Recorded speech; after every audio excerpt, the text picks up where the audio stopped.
The workbench is an absolute mess. All sorts of stuff. Power supplies, wiring harnesses, stuff to paint, all sorts of stuff.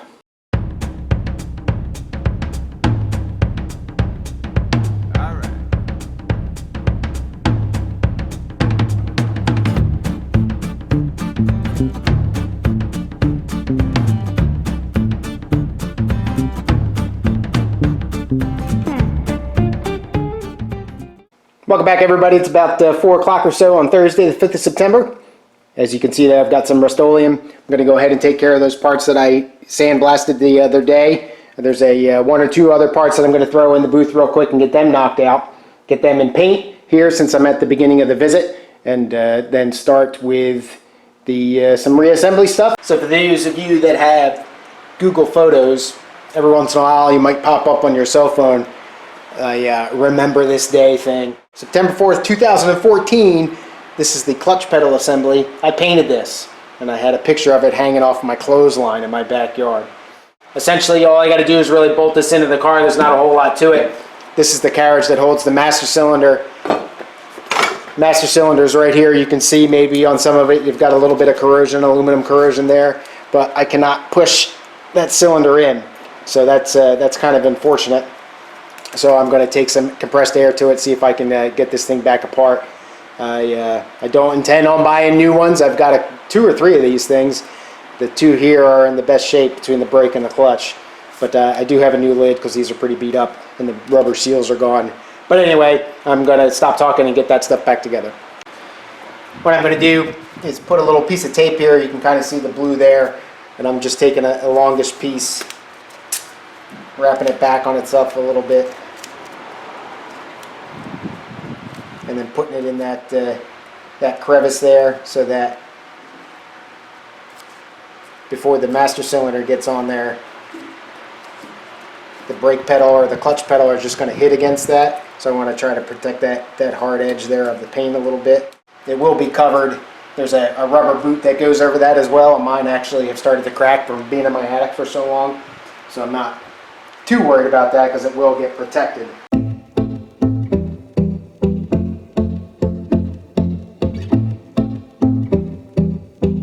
Alright, so you notice these get flat washers here, and then the 2 out of the 6 that go on top here get flat washers. The parts that don't get flat washers is where this bracket goes.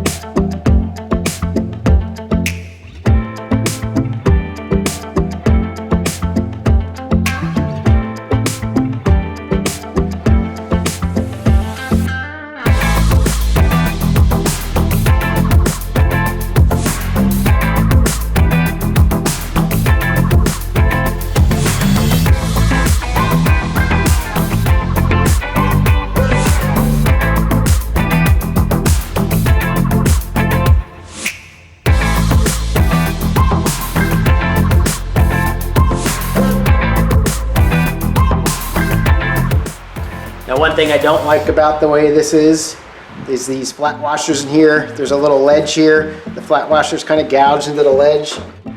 Originally, the flat washers are even bigger than the ones that I have. I don't think it's as bad on the brake. It's not too bad right there, but I'm sure the wrapper liner's not going to suffer it very well.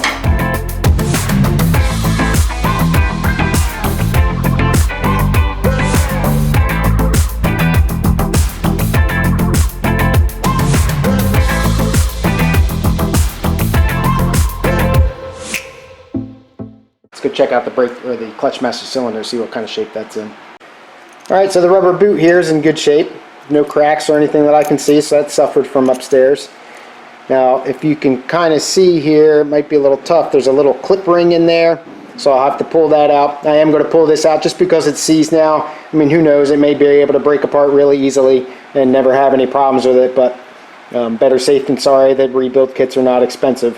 And it'll allow me to check the cylinder bore back out and make sure that nothing's messed up. I also want to, like I said, get the bench grinder out here with the brass wire brush and kind of get some of this corrosion off. Now, this is not circlips, it's just a regular clip. I'll show it to you here in a second, so it's a little trickier to get out because it flies apart like that. So just a little you know, rounded part there. This is that clip, nothing to it. And so there's what the pedal impacts with, and that pushes. So now the trick is, I got most of the fluid out of there, put a little air hose right into the nozzle there, where this is where the pipe would connect, and hopefully blow out the piston that way. So that's what I'm going to do. I'm just going to put it on the wood bench like this, so that when I blow the piston air in there, it blows into the wood and doesn't go flying across the room. Now you should hear it when I hit the air.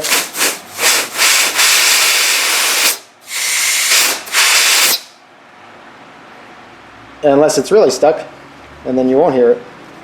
Alright, so this might not be good. Alright, got a drift punch.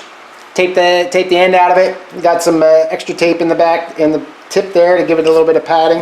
And I'm just going to tap and see if I can't break it loose. Yep, there it goes. So that's the piston right there. Obviously, there's just a little spring in there. And all I'm trying to do is pop it out without using air on it.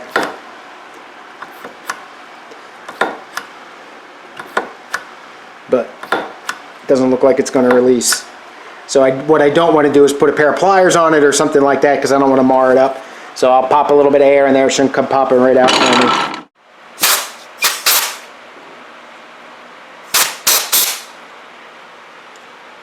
Alright, so it just comes right out once it's loose. Alright, well, I don't know if you're going to be able to see or not, but it definitely, there we go, it definitely looks like there's some pitting or some artifact on the rubber there, especially in there. So definitely will be getting rebuild kits here. So this comes apart pretty easily. There's not a whole lot to it. There's a little clip in there that, there we go, a little clip in there that kind of keeps it together. Clean the bore up here real quick. See what it looks like. Got the master cylinder mostly cleaned up. Got all that stuff came off pretty well. I didn't have to put a grinding wheel to it or anything like that. So even though I'm going to get another rebuild kit, I am going to put this back together now, just so I keep all my parts together and everything like that. I'm still going to mount it in the bracket. I'm not going to pipe it up, but I'll just go ahead and clean it all up and get it put back together so I can keep everything together, and then go from there. I know I did a whole video on fasteners and all that, and reusing the fasteners and stuff, and those are just too beat up, the flat washers especially, and everything on this. So I've decided to use new fasteners all around. Now, like I said, this is just going to be here for a placeholder. I'm not going to worry about getting all serious with it, because I will take it back apart and rebuild it. But I will get it mounted and get the brake pedal or the clutch pedal mounted. Keep it away from the body if nothing else.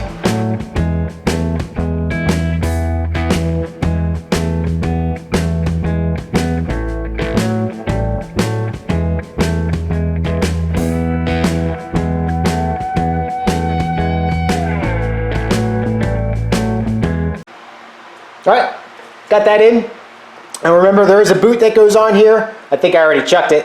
Alright, show it to you. And that essentially covers this entire area, and it's a real pain in the rear end, but it kind of clips into this hole there and seals it. And it's basically just like a water seal, so you don't get water on your feet when you're driving the car, obviously.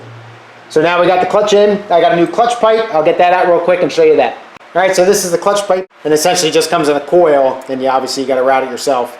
And routing these are not my mostest favorite thing to do in the world. So essentially I'm going to come out of the top of the master cylinder and route all the way back down along the side of the car there and down into the transmission. You can't access that from inside the car. It's all on the outside of the car. And the thing with the clutch pedal is that you're going from a stationary mount on the body to a non-stationary mount, be the engine and the transmission. So the engine and the transmission is going to move relative to the body. So what they do for that is coil this in about 2 or 3 coils. I think I got to look at the picture, but it's about 2 or 3 coils, and what it does is provide some stress relief so that it'll flex back and forth for the difference vibration between the car body and the motor and the transmission, since those two are connected and on rubber mounts. So that's going to be the trick with that, is to get those coils in there and looking proper, and I'm going to bend them around a spray paint can and get it coiled up. All right, so I'm going to attach, at least for now, I may change my mind, I'm going to attach the end of the brake line here. Flare nut wrench for tubing wrench. You always want to use these, at least that's what I was always trained. Helps if you get the right size. Now once you get this tubing tight, it stops. See how I have the ability to kind of roll it back and forth. Once this gets tight in there, obviously it's going to pinch it in there and that ability stops. So it'll keep it tight for me. Alright, so you may ask, why am I using a tubing wrench as opposed to a regular 7/16? You can get away with a regular 7/16, but if you notice the tubing wrench, it connects it'll connect with the bolt or the fitting on 1, 2, 3, 4, 5, almost 5 out of the 6 sides. This is copper and or brass, copper nickel probably in this case. Very easy, very soft metal. You don't want to strip this thing out. This gives you a lot more grip and a lot more grab around the entire portion while still giving you the ability, obviously, to go around it. So that's the big thing, is you don't want to strip these things out. I'm going to stop here with the tubing bend. I'm going to go ahead and put the brake master cylinder on, go through the same process with the brake master cylinder, take that guy apart because it's probably in the same condition. Because I got to run a brake pipe and I don't want these two to get in the way of each other. Similar situation with the brake master cylinder. The little rubber seal in there was in about the same shape. So a little bit of pitting, but I'm going to replace it anyway, better safe than sorry. The cylinder bore looks good. This is the bracket for the brake master cylinder. You can see here that it's got like an extra little support in there to keep it, what I assume, from collapsing, because it's the brake and they expect you to, put on this, lean on this a little bit harder, especially in the case of maybe, getting ready to hit something. So I think that's what that's for. But I've cleaned most of this up. I am going to take it all apart again. The rubber seal here, if you can see that, it's kind of cracking at the edge. Not in as bad a shape, but it's not quite as nice and soft as it really should be. So get new ones of those as well. All new bolts again. This is kind of cool. This is the pin that goes in between the pedal and the master cylinder itself. You can see those grooves in that thing just from the years and years of wear. I'm pretty sure I have one of these around, but for now I'm going to use it. And so I'm going to put this back, screw it into the bracketing into the car, just like I did with the clutch. Now on the housing for the brake, you've also got this brake light activator switch here, so I'm going to test that real quick. I'll show you how I do that. Alright, so what I got here is an Amprobe AM530. It's about a half a step below like a Fluke 115, 125, 117, somewhere in there. The Flukes command a premium because they're better, more quality. But this one got pretty good reviews, and it's better than the cheapo ones that you can get at Harbor Freight. I wanted something better than that. But I got 2 alligator clips hooked up to it right now, and it's got an audible warning set on resistance, so when I touch these two together, creating a short, it beeps at you so you know you've got a short. So I'm going to put it on the brake light switch and then move the brake pedal and see what happens. Alright, so right now it's overload. You can see OL stands for overload. Try to get it out of the glare for you. So that means that the brake light would not be actuated, and I'm going to push down on the brake a little bit. And when that switch goes all the way open, the brake light will come on, and when you let go of the brake and it shuts that switch, the brake light will go off. So I know that switch is good. I don't need to replace that. That is an original switch, Delco Remy, and I'll bolt this guy up. Now also, I've been handling brake fluid and everything like that with these gloves. I don't want that to get anywhere near the paint. So I'm going to take these gloves off. I got a lot messier with this than I did with the clutch master cylinder. And take these gloves off, get fresh gloves so I don't even remotely take the chance of getting any brake fluid on my paint.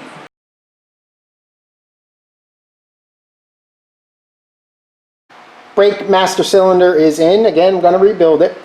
If you can kind of see under there, that bottom mounting nut is nearly impossible to get at when it's already on the car, with the bracket already on the car. So I'll have to remember for next time to get the master cylinder mounted to the bracket first and then put the bracket down.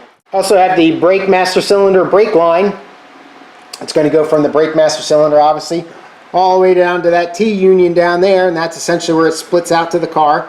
So you get one line comes to this wheel over here, the other line that you see going out goes to the passenger side wheel, and then the line going backwards that goes through the outrigger there goes all the way back and then splits out in the back of the car, obviously to the back wheels. This here is the Automech kit. That's what I purchased. Really slick kit, and if you can see, it's got all the numbers on this side, a number, and then where it goes. Obviously this one's written out for every possibility. So this little one here is number 1. So the number 1 is the master cylinder to union, and it just makes it very easy to be able to know where all the stuff goes for when you route it. So those are piped in. I'm going to wait on the brake line. I can't exactly remember how it goes. I believe it goes down here and it gets into this clip and into that clip down there, but I also believe the wire loom, which comes through here, also follows the same general course, so I'm going to hold off a little bit on getting that bent up and fitted in.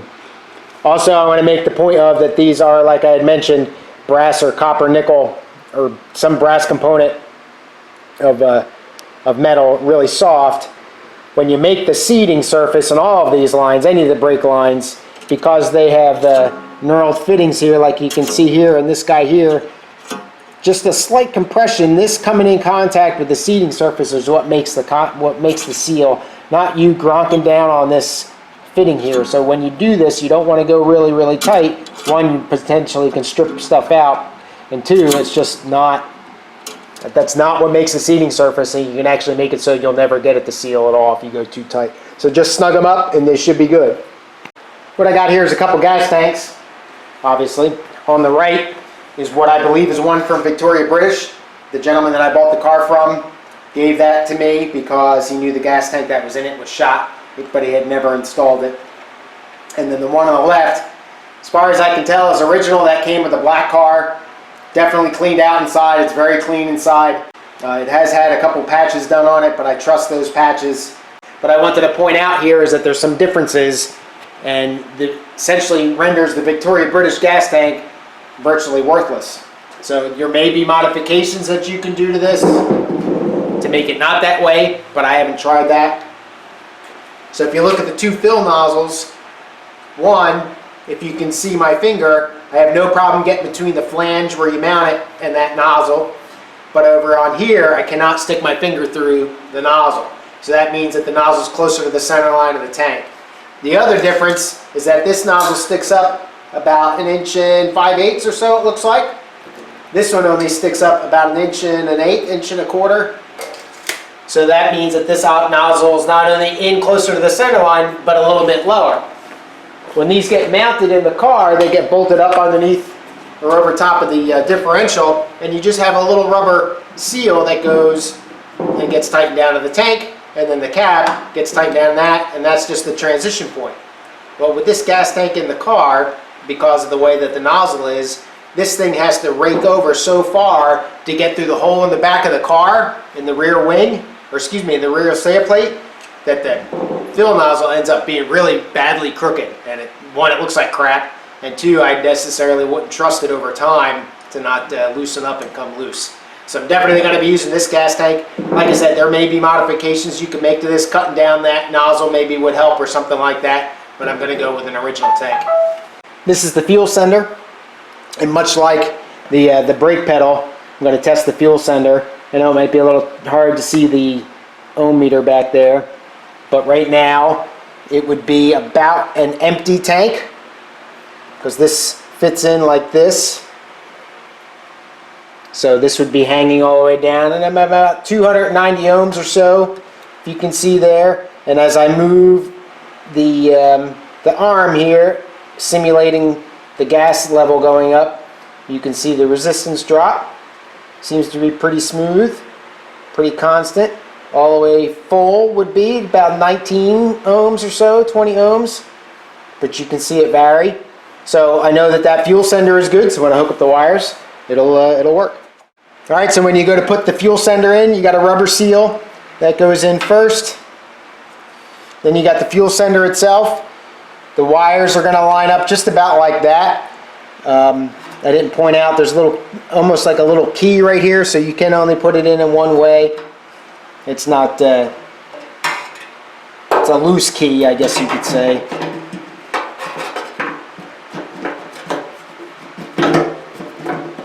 You got to kind of play with it a little bit. And the locking ring, if you can kind of see, has got little cutouts on it, and those conform to the little notches that are kind of in here. So you get the locking ring until it just fits underneath all those ridges, and then you just twist it. And as it twists, it's not a perfectly flat circle. I'll show you that. If you can kind of see how it rises up as you turn it, so as it's just a compression fitting. And just as you roll that, it'll hold down on that rubber seal. You take a little flathead screwdriver and a hammer here, or a drift punch, whatever is handy.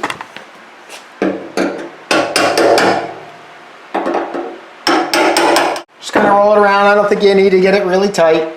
And there you go. So now I'm going to put this in the car.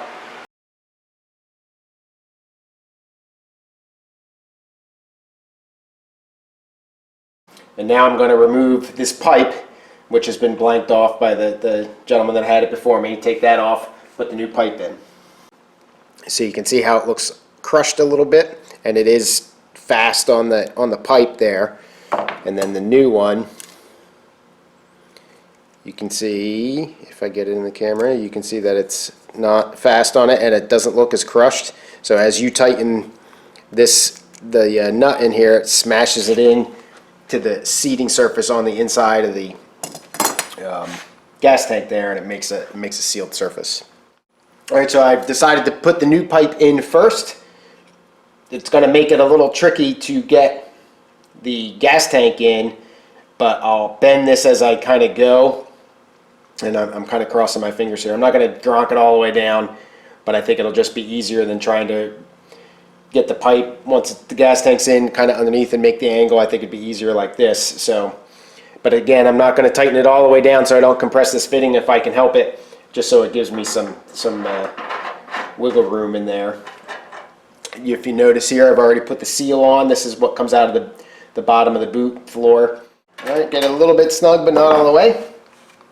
So now we'll try to fish it through in there and get it through the hole and get this all piped in. All right, so right here is the hole where the grommet and the pipe are going to go through. This here is a heavy-duty pad. I picked this up from Rimmer's. I don't think it's really original in design to the car, but it's a real nice heavy felt pad, and it just provides a vibration point to so the gas tank can come in contact with this heavy pad instead of the body of the car, less squeaking and rattling and everything. But I don't think it fits real well, so I'm not too concerned about leaving it out right now, but I'm going to play with it a little bit. Also, the other thing that I kind of forgot about was this cover here for the spring. So I got some Spire nuts, they're called. J nuts or U nuts is what we kind of call them, the speed nuts. I'll show you that real quick. I'll put them on. Hopefully I bought the right ones. It looks like the ones in the back, I might have bought the wrong ones. But there's only 4 of these. I'll show you how that fits up real quick. Got 3 of the nuts on already. So these are the little J nuts. British call them the Spire nuts. And essentially it's just a U here that kind of slides over the piece of metal that you're going to. You guys are probably all familiar with these. The gas tank area, or the cover, takes 4 of them. The holes in the back, I'm afraid, are a little bit too far away from the edge of the metal, and I'm not sure that this is going to fit, but I'm going to put them on anyway. This also will get like a seal on it, cause for the mastic, but I think I'm going to use weather stripping like you would get and put on a window or something like that, just to prevent water coming up. But the cover is just simply, it's got a little clip at the back, and it just sits on there on the other spots. Not a whole lot to it. Sheet metal screws hold it down.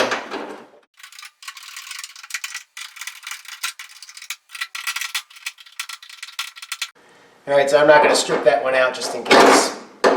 I'll leave it for now. Obviously this is temporary. All this stuff is going to, the gas tank is going to have to come back out to do this properly. And to put the seal in, I just don't have that stuff with me, so I'm not going to worry about it. So yeah, there'll be a little bit more rework here. But I'll probably want to take that back out anyway when I do the interior, just to make it a little bit more easy to get to everything. So we're good there. I'll get the gas tank in.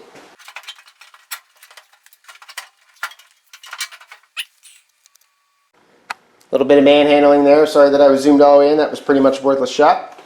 But it works now. So I'm going to put the 1 bolt up here in the center.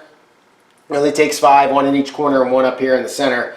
These here, these little tabs you see here are for the vanity cover that goes over that. Alright, so that's cinched up.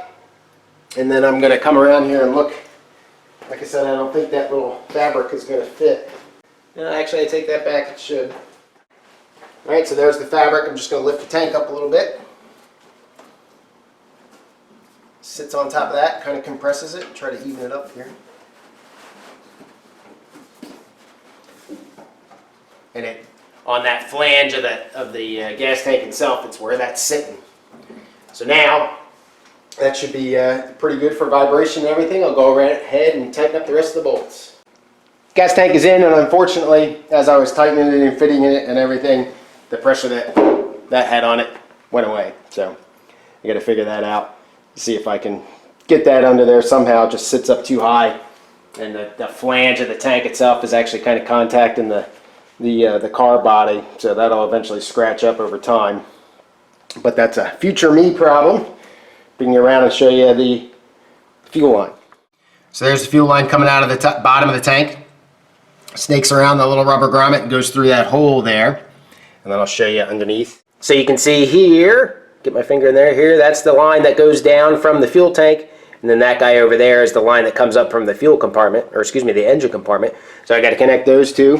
And the little Amtech kit comes with just a union there, male-to-male union, to connect those two female-to-female unions. So I'm going to get that together real quick, and at the same time kind of adjusting the pipe radius and the bends and everything to try to kind of make it easy to go. I like the S-curve there, the lazy S. That'll provide some vibration relief and everything. Another thing to key on is, much like these clips up here, these clips down here are for, again, for the vanity shield. So you want your pipe to be routed behind that so that the vanity cover will go, obviously, in front of your fuel pipe. Not too much of a vanity cover if you got a fuel pipe sticking out. Not great, but not horrible. My concern here was that I wanted to try to minimize the deformation of the rubber there, just to try to provide the best seal I can. It's not real hard on the pipe, but it's good enough. And then under here, I brought it inside the brake pipe because that fit up the best. I'm happy with the way that stands. I might finagle a little bit more. That guy's piped in, snugged up. Go ahead and put the gas cup on real quick. Show you that, how this one lines up better than the picture I showed you.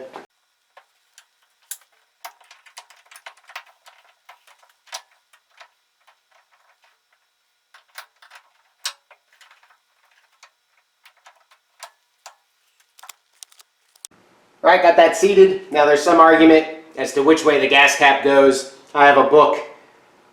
Can't remember the guy's name that wrote it, but it's the Triumph Spitfire and TR6 Guide to Originality. A lot of pictures and everything like that. And even he says in there that it essentially, whichever way the guys felt like putting it on out of the factory, right or left, not back to front. But so I don't really care. Just going to pick one. But little pipe clamps in here. Just snug them up. Now I do have the collar of the gas cap sitting on the rubber grommet that I put in there. It's not raised up at all. Problem with this, not problem really, but that spring in the gas cap is kind of tough. So I don't want to collapse the sail plate at all, so I put this down as far as I could to meet up and mate up with the thing, and hopefully it might even be touching the pipe coming out of the top of the fuel tank. So that's it for that.